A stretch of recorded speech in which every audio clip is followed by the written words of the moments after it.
بسم اللہ الرحمن الرحیم اللہم صلی علی سیدنا و مولانا محمد بارک وسلم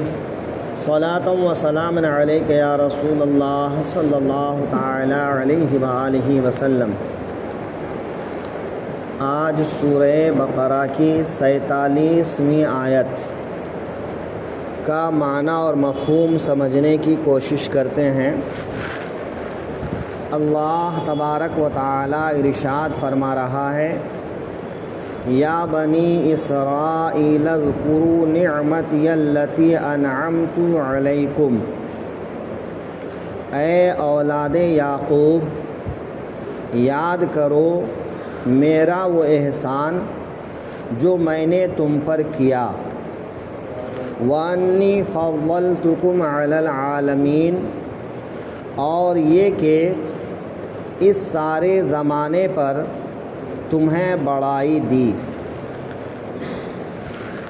یہ مضمون یا یہ خطاب پہلے بھی آ چکا ہے، جس میں بنی اسرائیل کو خطاب کیا گیا، لیکن وہاں مطلب کچھ اور تھا اور یہاں کچھ اور ہے۔ وہاں یہ تھا کہ میرا وعدہ پورا کرو، وفائے عہد کا تذکرہ تھا، اور یہاں پر اللہ کی نعمتوں کا شکریہ ادا کرنے کا مطالبہ ہے۔ یا بنی اسرائیل کہہ کر اللہ تعالی نے حضور کے زمانے کے یہودیوں کو مخاطب کیا کہ تم اولاد انبیاء ہو، تمہارا ایک اپنا مقام ہے کہ تمہارے درمیان بہت سارے انبیاء، اولیاء، صالحین، علماء پیدا ہوئے۔ روایتوں میں آیا ہے کہ 4000 علماء 4000 انبیاء بنی اسرائیل میں پیدا ہوئے۔ اب غور کریں کہ ایک خاندان میں نسلاً بعد نسلٍ 4000 انبیاء کرام کا آنا یہ کتنی بڑی نعمت ہے۔ تو اللہ تعالیٰ نے ان کو انبیاء کی اولاد بتا کر ان پر اپنی نعمت کا ذکر فرمایا کہ یہ ہمارا بڑا احسان ہے کہ تم کو ہم نے اولاد انبیاء میں پیدا کیا، تو اب تم امت محمدیہ میں داخل ہو کر اور بھی معزز بن جاؤ کہ ہم نے تم کو پہلے سے ہی عزت بخشا ہے۔ اب اگر تم آخری پیغمبر کا کلمہ پڑھ کر مسلمان ہو جاتے ہو تو تمہاری عزت اور بڑھ جائے گی۔ تو اللہ تعالیٰ نے بنی اسرائیل پر جو نعمتیں نازل کیا تھا، بڑی بڑی نعمتیں، کہ مثلاً توریت، زبور، انجیل، یہ بڑی کتابیں، اس کے علاوہ بہت سارے صحیفے بنی اسرائیل پر ہی اللہ نے اتارے۔ ان میں اللہ نے انبیاء، اولیاء، علماء، صالحین، بادشاہان پیدا کیے۔ ان بادشاہوں کو سلطنتیں عطا کی، ان میں بہت سارے انصاف ور اور عادل بادشاہ بھی ہوئے۔ لوگوں کو ان کی طرف رجوع کرنے کا موقع دیا، ان کو انسانوں کی خدمت کرنے کا موقع دیا۔ بنی اسرائیل کو اللہ نے اور بھی بہت سی نعمتیں عطا کی، جیسا کہ پہلے بھی تذکرہ ہو چکا ہے کہ ان کے اوپر کھانے پینے کے لیے منّا اور سلوہ اتارا، پتھر سے پانی کے چشمے جاری کیے، بحر قلزم کو خشک کر کے ان کو راستہ دیا، لق و دق میدان میں بادل کا سایہ ان کے اوپر کیا۔ تو یہ نعمتیں جو اللہ نے ان کو عطا کی، بھلے ان کے آباء اور اجداد کو عطا کیا، لیکن یہ بھی ان کی اولاد ہونے میں لوگوں پر فخر کرتے ہیں کہ ہم انبیاء کی اولاد ہیں، ہم یعقوب کی اولاد ہیں۔ تو اس بنیاد پر لوگ آج بھی ان کی عزت کر رہے تھے۔ تو ظاہر سی بات ہے کہ یہ صرف تمہارے فخر کرنے کے لیے تو نہیں ہے کہ تم فخریہ کہو ہم ان کی اولاد ہیں، ان کی اولاد ہیں، ان کی اولاد ہیں، ہمارے باپ یہ تھے، ہمارے باپ یہ تھے، پیدرم سلطان بول تو تمہارے باپ تھے، آج وقت آیا ہے کہ تم بھی اس کا لحاظ رکھو۔ بھئی باپ کی نیک اولاد وہی ہے جو باپ کے طریقے پر چلے۔ تو آج تمہارے سامنے جب آخری رسول آئے ہیں جن کی طرف تمہارے باپ داداؤں نے بھی دعوت دیا ہے، تو آج ان کا دین قبول کر لو تاکہ تمہاری عزت برقرار رہے، تم ذلیل و خوار نہ کیے جاؤ، اللہ کی بارگاہ سے دھتکار دیے نہ جاؤ۔ تو اگر تم قبول کر لیتے ہو اس چیز کو تو اللہ تمہاری شان اور بڑھا دے گا، تمہاری عزت اور بڑھا دے گا۔ یہاں ذکر کرنے کی بات آئی، لیکن مراد ہے شکر ادا کرنا۔ بھئی نعمتیں صرف ذکر کرنے کے لیے نہیں کہ زبان سے کہو ہم پر یہ نعمت اتاری گئی، یہ نعمت اتاری گئی، یہ نعمت اتاری گئی، اس کا شکریہ ادا کرو۔ شکریہ کیسے ادا کرو گے؟ کہ عمل کے ذریعے سے، کہ آج اپنے عمل سے بتاؤ کہ ہاں ہم اچھے لوگوں کی اولاد ہیں، حسب نسب والوں کی اولاد ہیں، کہ آج جب ہمارے سامنے قرآن اتارا گیا، رسول مبعوث کیے گئے، تو ہم نے قرآن کو مانا، رسول کو مانا، ان کا صحابی بنے، ان کے ساتھ ہم نے جنگیں لڑی، ان کے ساتھ ہم نے اچھا سلوک کیا۔ تو اس طرح سے اگر تم عملاً کرتے ہو تو یہ تمہاری طرف سے ان نعمتوں کا ایک شکریہ ہوگا کہ تم نے بھلایا نہیں بلکہ اپنے باپ دادا کے نقش قدم پہ چلے، اور جب جب ہدایت کی بات آئی تو تم نے ہدایت کو قبول کیا، عدل و انصاف کو قبول کیا۔ تو اس طرح سے تم شکر ادا کرو ان نعمتوں کا جو نعمتیں کہ تمہارے اوپر اتاری گئیں۔ اور آگے کہ تم کو ہم نے فضیلت دی، یہ فضیلت کہ یا تو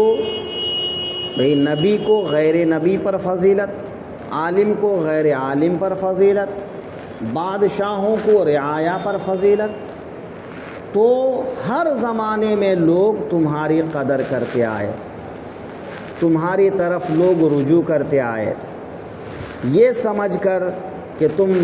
اصحاب کتاب ہو، تم انبیاء کی اولاد ہو، تم نیک لوگوں کی نسل سے ہو، اس لیے لوگ اپنے مسائل لے کر تمہارے پاس آتے رہے، تو ہم نے تم کو ان پر فضیلت دی۔ یا یہ کہ آج بھی تم مشرکین سے یہی کہتے ہو کہ ہم تم سے اچھے ہیں، اعلیٰ ہیں، افضل ہیں، تم آسمانی دین کے پیروکار کہلاتے ہو، تو مشرکین پر آج بھی تم اپنی فضیلتیں گنواتے ہو۔ تو مشرکین پر جو تم کو فضیلت دی تو اس فضیلت کا شکریہ ادا کرو، اس بزرگی کا شکریہ ادا کرو۔ تو بنی اسرائیل کو اللہ نے جو فضیلت عطا کی وہ یا تو اس زمانے کے لحاظ سے کہ بھئی جس زمانے میں وہ تھے تو ان کو دوسرے لوگوں پر فضیلت حاصل تھی، لیکن اب جب آخری رسول آ گئے، آخری کتاب آ گئی، ان کے ماننے والے ہوئے، تو ان یہود میں بنی اسرائیل میں جنہوں نے اس چیز کو قبول کیا ان کی عزت اور بڑھی، لیکن جس نے قبول نہیں کیا تو آج وہ ذلیل و رسوا ہو گئے، آج وہ راندۂ بارگاہ ہو گئے۔ اب عزت ایمان والوں کے پاس ہے، اسلام والوں کے پاس ہے، تقوی والوں کے پاس ہے، تو مسلمانوں کی عزت آج سب پر ہے، اس لیے کہ یہی حق پر ہیں۔ تو بنی اسرائیل کی فضیلت یا تو ان کے زمانے کے لحاظ سے ہے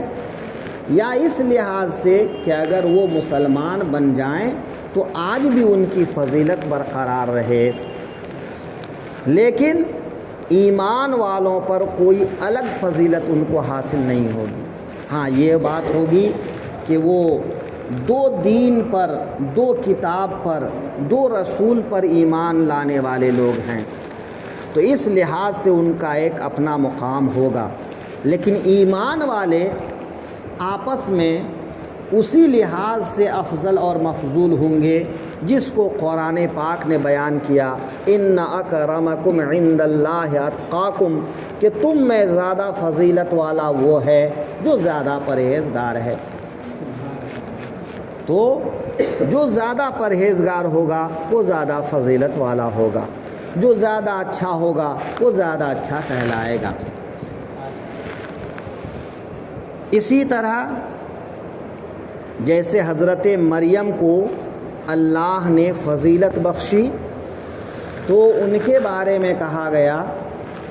کہ اللہ نے ان کے زمانے کی تمام عورتوں پر ان کو فضیلت عطا کی، لیکن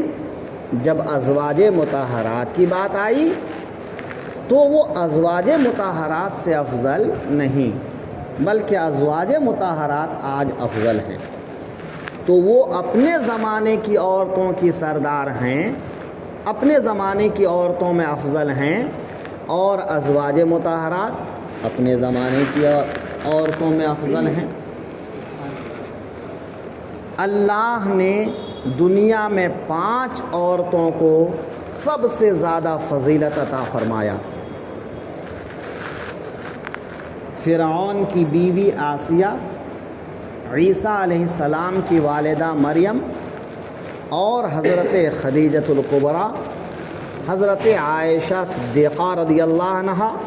اور حضرت فاطمہ زہرا رضی اللہ عنہا۔ ان 5 عورتوں کو اللہ نے اگلی پچھلی تمام عورتوں پر فضیلت عطا فرمایا، لیکن ان 5 میں تو ازواج مطہرات کو زیادہ فضیلت ہے۔ حضرت خدیجہ، حضرت عائشہ، حضرت فاطمہ، ان میں کن کو کن پر فضیلت ہے تو اس بارے میں زیادہ بہتر یہی ہے کہ کسی کو کسی پر فضیلت نہ دی جائے، کیونکہ ایک طرف حضور کی وہ بیویاں ہیں جن سے اللہ نے ان کو اولاد عطا کی، اللہ نے ان کے بارے میں قرآن اتارا،